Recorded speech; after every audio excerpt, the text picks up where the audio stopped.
Murphy souffre d'un pyothorax. C'est une infection de sa cavité thoracique. Ça peut arriver pour plusieurs raisons, notamment lorsqu'il y a un trauma pénétrant dans le thorax. Moi, c'est Alex Terreros, je suis chirurgien vétérinaire spécialiste au centre DMVet à Saint-Hubert. Dans le cas de Murphy, il y avait une cause sous-jacente. Il y avait un abcès présent dans un de ses lobes pulmonaires qui entretenait l'infection de son thorax. Donc, pour résoudre l'infection, il fallait aller contrôler la source de l'infection. C'est donc pour ça qu'on a recommandé une intervention chirurgicale pour aller retirer un lobe pulmonaire et retirer l'abcès qui était présent chez lui. Sans traitement, la condition de Murphy, elle aurait été fatale. C'est sûr qu'avec notre équipe et tous les gens qui sont mobilisés pour les soins de Murphy, on optimise nos chances de succès. Ça va impliquer les spécialistes, mais aussi les techniciens et techniciennes qui sont aussi des experts dans leur domaine et qui sont dévoués aux soins du patient pendant et après la procédure. Le but de l'intervention, c'est d'aller résoudre une fois pour toutes l'infection qui est présente dans la cavité.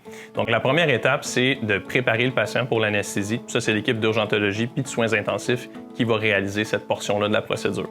La deuxième portion, c'est l'anesthésie. Notre équipe spécialisée va mettre en place un protocole adapté au patient.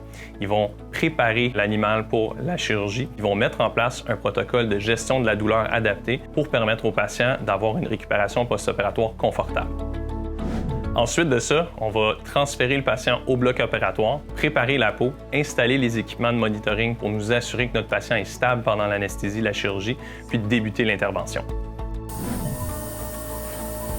On va ouvrir le thorax pour aller inspecter les structures anatomiques.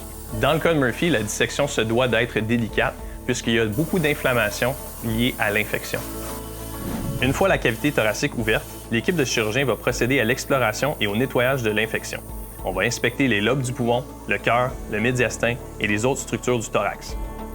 Une fois que l'abcès est localisé, on va déterminer la quantité de poumon à retirer et utiliser un instrument spécialisé afin de sceller l'endroit où on va couper le poumon. C'est une agrafeuse chirurgicale qui permet d'appliquer plusieurs rangées d'agrafes sur la portion du poumon qui reste dans le patient et ainsi éviter des fuites d'air dans la période post-opératoire. Le lobe pulmonaire retiré va ensuite être soumis en analyse pathologique pour nous assurer du diagnostic, puis s'assurer aussi que l'entièreté de l'abcès a été retirée. Les réponses vont venir 10 à 14 jours plus tard, une fois que le pathologiste va avoir produit son rapport. Les soins post-opératoires vont nécessiter une équipe dévouée puis une surveillance accrue pendant toutes les heures de la journée et de la nuit.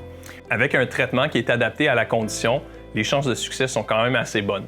Les études les plus optimistes nous parlent d'un taux de succès qui va avoisiner le 80 à 85 %. Une fois que le patient est confortable, on peut le renvoyer à la maison pour le reste de sa convalescence. Les chats peuvent très bien vivre avec un lobe pulmonaire en moins. Il y a même des études qui ont regardé des situations où les chats avaient besoin d'une pneumonectomie, donc le retrait d'un poumon au complet. Cette étude-là a pu démontrer que les chats avaient une très belle qualité de vie puis une excellente fonction respiratoire au long terme. Donc Murphy, on l'a revu à 2 semaines post-opératoires récemment pour son retrait de ses points de suture. Il allait très bien, il était très confortable, il respirait normalement, puis les parents avaient retrouvé un petit chat enjoué d'avant sa maladie.